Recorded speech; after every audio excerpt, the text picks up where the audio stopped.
সীমান্ত, অর্ণব, দিয়া আর মিতুল 4 বন্ধু একসাথে ঘুরতে যায় উজ্জ্বলপুর জঙ্গলে। তারা যেতে যেতে জঙ্গলের অনেক গভীরে চলে যায়। জঙ্গলের গভীরে তারা একটা বাড়ি দেখতে পায়। তারা 4 বন্ধু সেই বাড়িটার ভেতরে যায়। তারা কিছুক্ষণ বিশ্রাম নেয়। তারপর সীমান্ত বলে, এই অর্ণব, দিয়া, মিতুল, চল আমরা চারপাশটা ঘুরে দেখি। আমি যাব না রে, আমার বড্ড ক্লান্ত লাগছে, আমি আর একটু বিশ্রাম নেব। ঠিক আছে, তুই আর দিয়া তাহলে বিশ্রাম নে, আমি আর অর্ণব ঘুরতে যাচ্ছি, কেমন? আচ্ছা যা। মিতুল, চল আমরা ঘরে যাই। সীমান্ত আর অর্ণব ঘুরতে চলে যায়।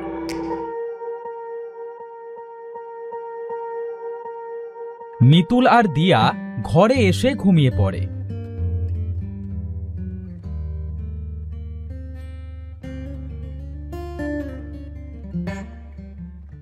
বিকালে মিতিলের ঘুম ভাঙে। দিয়া, এই দিয়া, ওঠ ওঠ না, সন্ধে তো হয়ে গেছে। এই তো উঠে পড়েছি।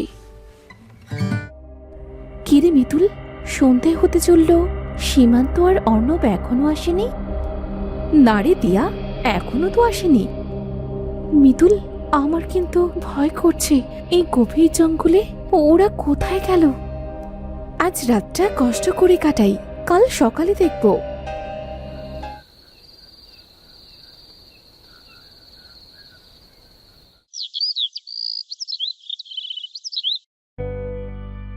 মিতুল, মিতুল, মিতুল ওঠ, সকাল হয়ে গেছে। সীমান্ত আর অর্ণবকে খুঁজতে যেতে হবে। হ্যাঁ চল, কোথায় যে গেল আমাদের রেখে।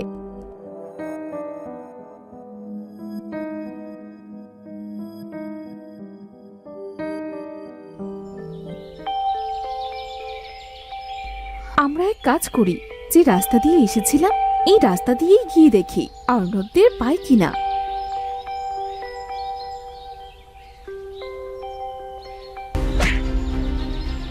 উফ, জ্বলে গেল। কিরে, কি হলো তোর? আরে, তোর কপাল কেটে রক্ত ঝরছে। কিভাবে কাটলো তোর কপাল? যেতে যেতে কিছু একটার সাথে ধাক্কা খেয়ে পড়ে গেছি। মানে, এখানে তো ধাক্কা খাওয়ার মতো কিছু নেই। আমার মনে হলো এখানে কোনো দেয়াল আছে যেটাতে আমি ধাক্কা খেয়েছি।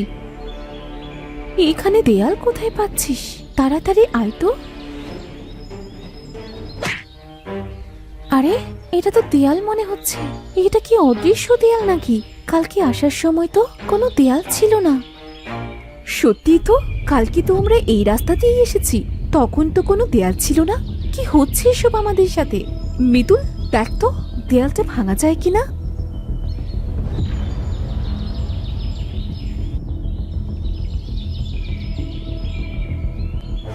অনেক চেষ্টা তো করলাম, এখন ক্লান্ত হয়ে গেছি। চল আমরা ফিরে যাই।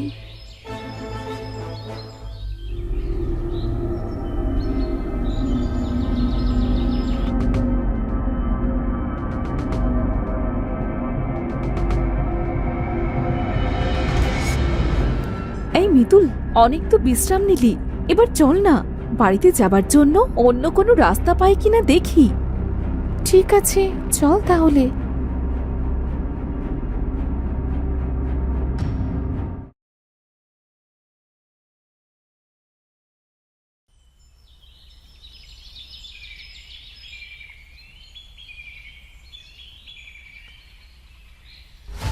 মিতুল, এই দেখ একটা রাস্তা, চল এই রাস্তা দিয়ে বাড়িতে যাওয়া যায় কিনা দেখি।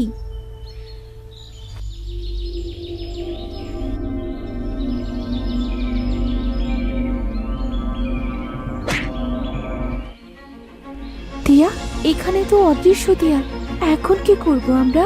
কিভাবে যাব বাড়িতে? কি করব তো বুঝতে পারছি না। যে খাবার এনেছিলাম সেটাও তো ফুরিয়ে গেছে।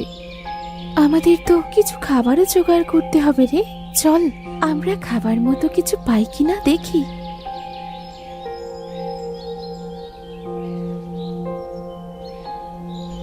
মিতুল, ওই দেখ দেখ, গরুটা আমাদের দিকেই আসছে। চল, ওটাকে আমাদের সাথে নিয়ে যাই।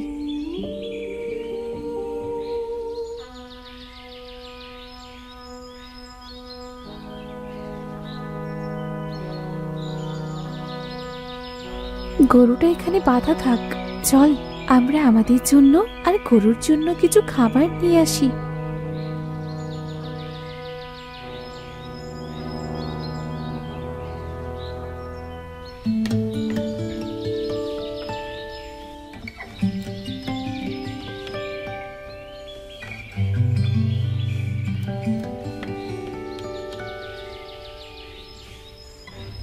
ধন্যবাদ দিয়া মিতুল, আমাকে খাবার দেওয়ার জন্য। তোমরা আমার কাছ থেকে দুধ নিতে পারো। তুমি তো একটা গরু, তুমি কিভাবে কথা বলছো? এটা এক রহস্যময় দুনিয়া। এখানে সব পশু পাখিরা কথা বলতে পারে। কিছুদিন থাকো, তোমরা সব বুঝতে পারবে।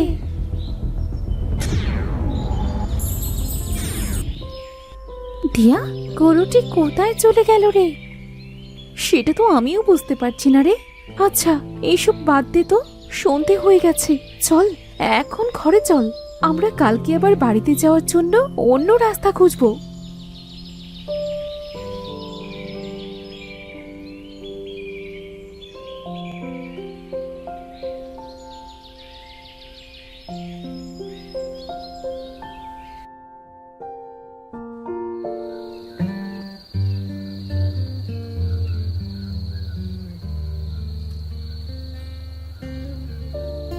সকাল তো হয়ে গেছে, দিয়া ঘুমোচ্ছে। আমি একটু আশপাশটা দেখি, নতুন কোনো রাস্তা খুঁজে পাই কিনা।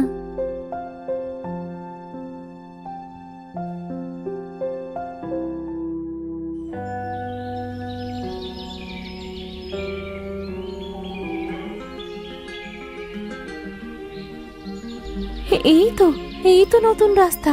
দিয়াকে ডেকে আনি।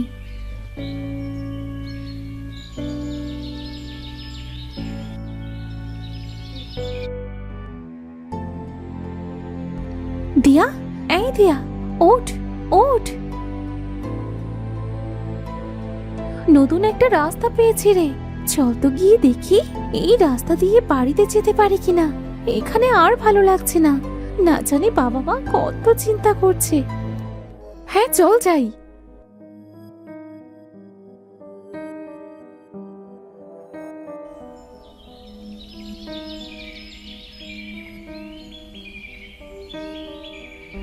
তারা দুজন পথ খুঁজতে খুঁজতে একটা বাড়ি দেখতে পায়। বাইরের বারান্দায় একজন মহিলা বসে। তার কিছুটা দূরে একটা কলে একজন পুরুষ পানি খাচ্ছে, আর কল দিয়ে অটোমেটিক পানি ঝরছে। দিয়া, ওই দেখ একটা বাড়ি, ওখানে লোকজনও দেখছি। ওদের থেকে জিজ্ঞাসা করি চল, জঙ্গল পেরোনোর মতো আর কোনো রাস্তা আছে কিনা। হ্যাঁ হ্যাঁ, চল। এই মিতুল, এখানেও তো অদৃশ্য দেয়াল আছে, আমরা তো যেতে পারছি না। তাহলে এখন কি করব? ডাক দিয়ে দেখি তো, শুনতে পাই কিনা। এই যে শুনছেন, কথা বলুন। শুনতে পাচ্ছেন? শুনতে পাচ্ছেন আমাদের কথা? কিন্তু ওরা তো আমাদের কথা শুনতে পাচ্ছে না। দিয়া, একটা জিনিস খেয়াল করেছিস? কি? দেখ, ওরা কিন্তু নড়ছে না।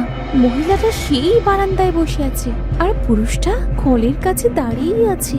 কল দিয়ে অটোমেটিক পানি ঝরছে, কেউ তো নড়ছে না। আমার মনে হচ্ছে ওরা হয়তো মারা গেছে। কি রহস্যময় দুনিয়া এটা, কিছুই তো বুঝতে পারছি না। সব কিছুতেই রহস্যময় লাগছে। আচ্ছা চল, আমরা ফিরে যাই।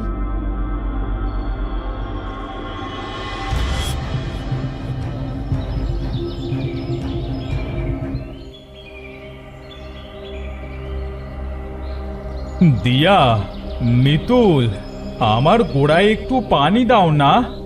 দেখো আমার ডালপালা কেমন শুকিয়ে যাচ্ছে। এ কি, গাছ আবার কথা বলে নাকি? এই দুনিয়াটা এক রহস্যময়, এখানে সবকিছুই কথা বলতে পারে।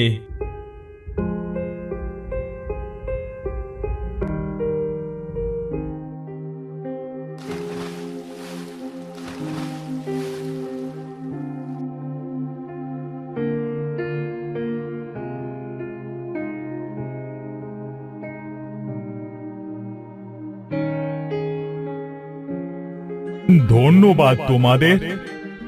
আচ্ছা, তুমি তো এখানে থাকো, বলো না আমরা কিভাবে বাড়ি যেতে পারবো? এখানে যে আমরা আর থাকতে পারছি না। তোমরা আমাকে সাহায্য করেছো, তাই তোমাকে তোমাদের বাড়িতে যাবার রাস্তা বলছি। তোমরা তো বুঝতেই পেরেছো এটা একটা রহস্যময় দুনিয়া। এই দুনিয়া থেকে বের হতে হলে ওই যে উঁচু পাহাড় দেখছো, ওই উঁচু পাহাড়ের ওপর একটা দুষ্টু দৈত্য থাকে। ওখানে দৈত্যের একটা জাদুর বাড়ি আছে। ওটা ভেঙে ফেলতে পারলে তোমরা তোমাদের দুনিয়ায় ফেরত যেতে পারবে। কিভাবে উঠবো আমরা উঁচু পাহাড়ে? এই রহস্যময় দুনিয়ায় একটা অদ্ভুত রাস্তা আছে। সেই রাস্তা তোমাদেরকে খুঁজে বের করতে হবে। ওই রাস্তা দিয়েই তোমরা পাহাড়ে পৌঁছাতে পারবে। কিভাবে চিনবো আমরা ওই অদ্ভুত রাস্তা? রাস্তার উপর পা দিলে তোমাদের উড়িয়ে নিয়ে যাবে। রাস্তার দুপাশে গাছপালাও রাস্তার সাথে উপরে ভাসবে। এর বেশি আমি তোমাদের আর বলতে পারবো না। ধন্যবাদ তোমাকে গাছ। চল দিয়া, সময় নষ্ট না করে আমরা এখনই অদ্ভুত রাস্তাটা খুঁজে বের করি।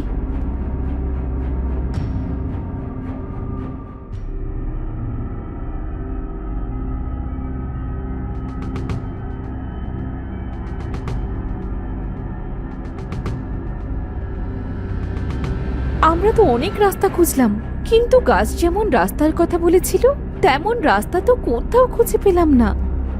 দিয়া, ওখানে অনেক বন জঙ্গল, চল তো ওখানে যেয়ে দেখি। ঘন বন জঙ্গলের ভেতরে যদি কিছু থাকে? কিচ্ছু হবে না রে, চল তো। তারা সেখানে যেই পা দেয় তখন সেই রাস্তা তাদের অনেক উঁচুতে নিয়ে যায় আর আকাশে ভাসতে থাকে। গাছগুলো তাদের সাথে ওপরে ভাসে। আরে আরে, পড়ে গেলাম তো। আমরা অদ্ভুত রাস্তা পেয়ে গেছি। হয়তো অদ্ভুত রাস্তায় আমাদের আকাশে ভাসিয়ে নিয়ে যাচ্ছে। ভয় পাস না দিয়া।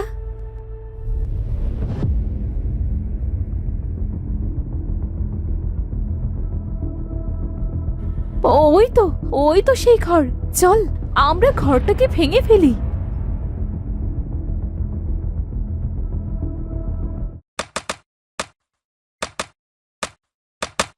তোদের এত বড় সাহস আমার ঘরে হাত দিস? আমি তোদের কিছুতেই ছাড়বো না। শয়তান দৈত্য, ছেড়ে দে আমাকে। দিয়া এটা বলতে থাকে। এমন সময় পেছন থেকে মিতুল এসে দৈত্যের মাথায় একটা বাড়ি মারে।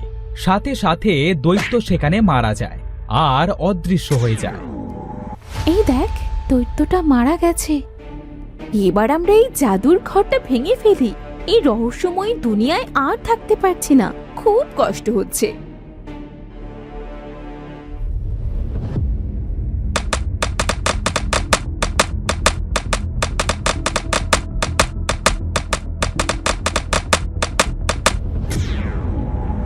এই মিতুল, দেখ আমাদের দুনিয়ায় চলে এসেছি। রহস্যময় দুনিয়া থেকে মুক্তি পেয়েছি আমরা। আরে সত্যি যে, আল্লাহ আমাদের ডাক শুনেছে।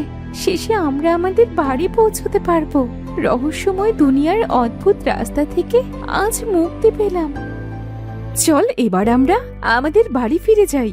বাবা মা হয়তো খুব চিন্তা করছে। এরপর তারা যে যার বাড়িতে চলে যায় আর তাদের বাবা মাদের সব ঘটনা খুলে বলে।